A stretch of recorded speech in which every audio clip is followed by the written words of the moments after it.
E aí pessoal, tudo bem? Aqui Paulo Brainer, só avisando para vocês antes de começar a nossa aula que a vacinação contra a Covid-19 já está disponível para os adolescentes a partir dos 12 anos. Então não fica de fora dessa, pois é importante que todos estejam vacinados. A vacinação acontece todos os dias, de segunda a sexta, a partir das 8 até as 15 horas. Sábados e domingos, das 8 ao meio-dia, lá na quadra da Escola Pereira Carneiro. Os adolescentes que estão na zona rural devem procurar a unidade de saúde mais próxima e fazer o agendamento da vacina, tá? É importante que vá acompanhado de um responsável maior de 18 anos. Então, galera, tá esperando o quê? Vamos juntos combater esse vírus. Atenção, porque vai começar a aula de língua portuguesa. Boa tarde, estudantes. Olha nós aqui novamente, né? Graças a Deus. Vamos agradecer a Deus por essa oportunidade aqui novamente de estar com vocês pelo canal Eduque Mais São Caetano, Pernambuco. Então vamos lá, né? Aula de número 33. Antes, nós vamos fazer a revisão, a correção, melhor dizendo, revisão, desculpa aí, estou com cabeça em prova já. Vamos fazer a correção da aula 32, tá certo? Bom, aula 32, tratamos aqui de figuras de linguagem, né? Trouxemos algumas. Aponta a figura. Naquela terrível luta, muitos adormeceram para sempre. Eufemismo, né, pessoal? Lembram do eufemismo? Trazer aí um sentido mais suave daquilo que eu quero passar, evitando palavras fortes, né? Naquela terrível luta, muitos adormeceram para sempre. Adormeceram para sempre, ou seja, morreram, né? Então foi feito uso aí do eufemismo, adormeceram para sempre. Questão 2. Eu já lhe disse 1 bilhão de vezes para não exagerar quando falar. Vê, você já imaginou, você já parou para contar uma pessoa dizendo isso 1 bilhão de vezes? Será que a pessoa disse isso mesmo? Uma vez, disse outra, até 1 bilhão. Então isso é um hipérbole, isso é um exagero. Não é verdade, pessoal? Questão 3. Observe o texto publicado no jornal O Estado de São Paulo de 1998. Todo brasileiro tem direito à moradia, né? Leitura de imagem é sempre importante, né, pessoal? Já tratamos disso aqui. O cidadão está lendo ali a Constituição. Ó. E aí, a sua esposa, né, tem um animalzinho de estimação, uma criancinha por trás, outra criança de colo. Observa ali que nós temos a imagem, né? Pessoas que possivelmente não tenham nem moradia. Aí veja o que ela disse, ó. Após a leitura dele, né? Todo brasileiro tem direito à moradia. Reticências, né? Porque ele vai continuar lendo. E ela disse, agora lê aquele pedaço bonito que fala de comida, vírgula, saúde. E aí se você consultar a Constituição tem mais coisas. Então veja. Qual é a figura que eu teria aqui? Ironia. Que é ironia, justamente o contrário daquilo que eu quero dizer. Professor, onde é que está o contrário ali, né? O contrário é que a Constituição está dizendo uma coisa e infelizmente na prática isso não acontece para muitas pessoas, né? Isso é uma ironia. Você tem um texto, vou até tomar cuidado com o que eu estou dizendo aqui, né? Mas eu estou usando um exemplo de figura de linguagem, me entendam. Há um texto, né? Bem formal, muito bem escrito, né? A Constituição ela é muito bem escrita, graças a Deus. Porém, infelizmente, ela não consegue ali atingir os seus dizeres para toda a população brasileira, não é? Então, assinala a figura de linguagem que colabora para o efeito de sentido presente no pedido da mulher. É uma ironia, né? É ironia, porque é justamente o contrário. Ela se tem direito, vou voltar aqui, ó. Agora lê aquele pedaço bonito que fala de saúde e comida, de comida e saúde, vê. Ela tá aí uma lata vazia aqui representando que eles não têm o que comer, né? Tem que fazer toda essa inferência também, não é isso? E antes o cidadão disse, ó, todo brasileiro tem direito à moradia. E ele, pela imagem, ele é um morador de rua, né? Uma pessoa que não tem residência. Então, a ironia é o inverso, né? É aquilo que eu quero dizer, mas é justamente o contrário. Então, beleza? Bom, questão 4. Cada uma das frases abaixo está de acordo com a sua figura de linguagem, exceto, né? Ou seja, aqui não vai estar de acordo aí com os dizeres. Amo caldo de cana, já tomei 3 copos. Veja, você lembra da metonímia, né? Eu tomei 3 copos. Você toma copa? Você toma o que está dentro do copo. No caso aí o caldo de cana, né? Você já leu Paulo Coelho? Metonímia, lembra? Do autor, autor. Ele chorou um mar de lágrimas. É uma hipérbole. Ninguém chora um mar de lágrimas. Até porque se chorasse um mar de lágrimas, teríamos outro mar no planeta. Imagina todo mundo chorando um mar de lágrimas, né? Então o planeta só seria água, não é verdade? Isso é uma hipérbole. Aquele rapaz é desprovido de beleza, ó, eufemismo. Pra você não dizer que o cara é feio, né? Pronto. Ah, aquele cara é feio. Aí, claro, eu não vou discutir aqui as relações subjetivas, né? O que é feio pra mim pode não ser pra você, mas entenda, eu tô falando do eufemismo, que é quando você usa uma palavra mais suave para não usar uma palavra mais forte, beleza? Então nossa resposta aqui é a de cima, porque a de cima não é comparação. A de cima também é uma metonímia. Amo caldo de cana. Já tomei 3 copos. Você toma o que está dentro do copo. Compreendeu? Questão 5. Reescreva a frase. Como aquele homem é burro. Aliás, ao reescrever a frase, como aquele homem é burro, poderíamos ter. Aí é a mesma coisa, viu, gente? Você vai olhar a reescrita entre parênteses se corresponde a sua reescrita aqui, ó. Como aquele rapaz é desprovido de inteligência. Isso aí é o quê? É hipérbole? Não, né? Você viu que não é hipérbole. Hipérbole é uma linguagem exagerada, né? Conduz a exagero. A mesma frase, ó. Como aquele rapaz é desprovido de inteligência, é uma comparação? Não. Você viu, né, que quando eu uso expressões suaves, para não usar palavras que possam deixar a pessoa um tanto triste, né? Palavras fortes que agridam, eu estou fazendo uso do eufemismo. No lugar de você dizer aquele homem é burro, você pode dizer como aquele rapaz é desprovido de inteligência. Eufemismo, né? Como aquele rapaz é desprovido de inteligência. Ironia, né? O professor Maquet não poderia estar ironizando. Para que tivesse a ironia, teria que ter outros elementos que me mostrassem essa questão contrária, né? Então aqui nós temos a letra C como resposta. Tudo bem? Seguindo. E a nossa aula hoje, norma padrão. Ah, professor, já ouvi falar muito sobre essa questão da norma padrão, de nossa língua portuguesa. Pois é, aqui vai ser um bate-papo rápido, viu, pessoal? Bem rápido mesmo. Quebrar alguns tabus aqui, né? Vamos adiante. Definição. Regra que serve de padrão, de modelo para outras regras. Normalmente se refere à norma que está estabelecida nas gramáticas normativas. Bom, pra gente trocar em miúdos aqui, né? Vou até falar, ó, já tô fora da norma, tá vendo? Trocar em miúdos. Vou falar bem natural aqui, tá certo? De maneira bem espontânea. Vou usar aqui esse texto, a gente ir aqui criando um roteiro de raciocínio. Vê. A norma padrão é o nome que se dá à variedade da língua usada oficialmente e ensinada nas escolas. Trata-se de uma convenção que tem por objetivo estabelecer um modelo. Veja que está entre aspas, né? Vocês vão entender por quê. Um modelo de língua que possa ser compreendido por todo o país. Então, vê. A norma padrão, pessoal, é para que nós, enquanto falantes da língua portuguesa, não tenhamos assim... As variações existem, né? Nós já estudamos as variações linguísticas, mas temos que ter uma norma justamente para que todo mundo compreenda em um dado momento o que está sendo falado, o que está sendo produzido, tá? Porém, a gente tem que tomar cuidado com o seguinte, ó. O problema é que essa norma acaba sendo considerada uma variante de maior prestígio, tá? Não porque inclua em si algo de especial, mas por ser a norma que, em geral, grupos de maior poder aquisitivo dominam. A norma serve de referência para que não ocorram desvios muito grandes que pudessem descaracterizar a língua, mas isso não significa que deva ser seguida à risca. Ela pode ser comparada à caligrafia, ainda que se defina um padrão, cada pessoa vai escrever com uma letra diferente, já que é impossível reproduzir um modelo com perfeição, tá certo? Vale a mesma ideia para a fala. Então vê, qual o perigo aqui de norma padrão? Que algumas pessoas acham o seguinte, eu falo, não tem essa coisa de falar mais bonito, tá? Não tem isso, de escrever melhor do que o outro. Você escreve, às vezes, com uma certa clareza, com um certo domínio das regras que temos na nossa língua portuguesa.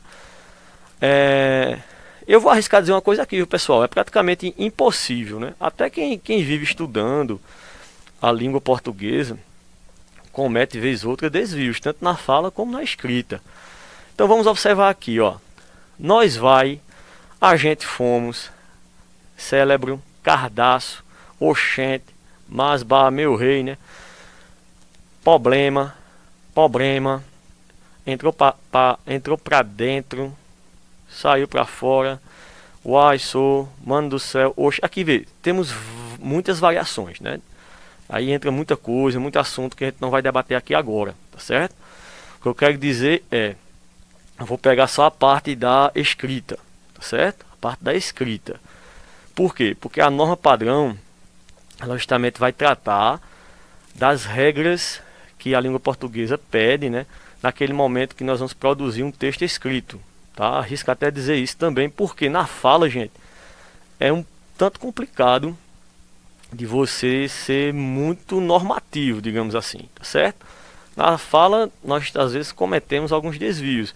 O foco, gente, é a comunicação. O foco é você ter uma produção falada, no caso que eu estou falando aqui da oralidade, que o outro te compreenda. Mesmo que você cometa alguns desvios, eu digo desvio porque nós estamos falando da norma padrão. A norma padrão é que diz, ó, o certo não é nós vai, é nós vamos, né? Tudo bem? Não é a gente fomos, é a gente vai. Se você trocar aquela expressão a gente por nós, aí sim, nós fomos. Estão conseguindo entender onde eu quero chegar, tá certo? Então vê, por que eu preciso estudar e aprender norma padrão? Por que eu preciso respeitar quem não segue a norma padrão? Veja, aqui, gente, você precisa estudar e aprender a norma padrão, como eu falei. Você que faz parte aí de um grupo escolar, né, que você está estudando, você precisa estudar e aprender para que você futuramente for produzir algum texto, né? Você vai um dia para uma faculdade, logicamente o que você vai estudar está escrito em norma padrão, né? Mas não quer dizer que a norma padrão, você fazendo uso dela, você seja melhor do que a outra pessoa que não consegue aí respeitar o que a norma pede, tá? E você tem que respeitar aquela pessoa, porque senão você vai criar um certo preconceito. De repente você não quer nem ouvir a pessoa que não fale dentro da norma ou escreva dentro da norma padrão, tudo bem? Então, respondendo, por que precisa estudar e aprender norma padrão? Já te disse, né? Você que vive no mundo acadêmico vai fazer uso dela. Lógico, você abre um livro de história, de geografia, ciências, a própria gramática está escrita na norma padrão. Porém, eu tenho que entender que há aqueles que não conseguem, justamente por não terem acesso, né? E ele vai deixar de se comunicar por isso. Então aí é onde surge o preconceito. Então, essa aula é basicamente para que você entenda também que devemos ter esse cuidado, tá? De não apontar, né? Quando você vê alguém que comete alguma situação fora da norma padrão, tá certo? Bom, aqui tem alguns exemplos, tá? Ó, você vai na festa hoje? Isso é muito comum, né? Você vai na festa hoje? Você vai. Mas você não entendeu? Está dentro do coloquialismo, né? Que já estudamos, né? Aquela linguagem mais solta do dia a dia, não é isso? Porém, na norma padrão, você colocaria desta maneira, ó. Você irá à festa hoje? Se você falar assim, ótimo. Se você escrever assim, ótimo também. Mas lembre-se que na fala, né, aquela de cima, você vai na festa hoje, é muito comum. Claro que, repito, na sua produção escrita, você vai buscar aí a norma padrão. A norma padrão é isso, ela tem um padrão, disse que o nosso pronome, né, você, pronome de tratamento, se escreve daquela forma. Irá, né, a festa, veja que em mais na, já estudamos isso, né? Questão de preposição aí, de localidade,